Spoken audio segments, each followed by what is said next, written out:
Статья 82 предусмотрена в Кодексе о нарушениях. То есть это неповиновение законным требованиям сотрудника органов внутренних дел. Штраф 3000 сомов. Палатку изъяли. Сколько палаток было? Одна палатка была. Но мы будем продолжать. Мы будем здесь вот сидеть. 3 дня, как мы объявили, будем голодовать. Человек 8-9 было. Человек 8-9, да. И всем, получается, штраф выписали? Нет, только 2.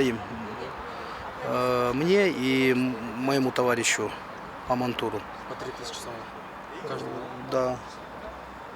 По 3000 сомов. Ну, мы, конечно, не согласны. Будем дальше бороться.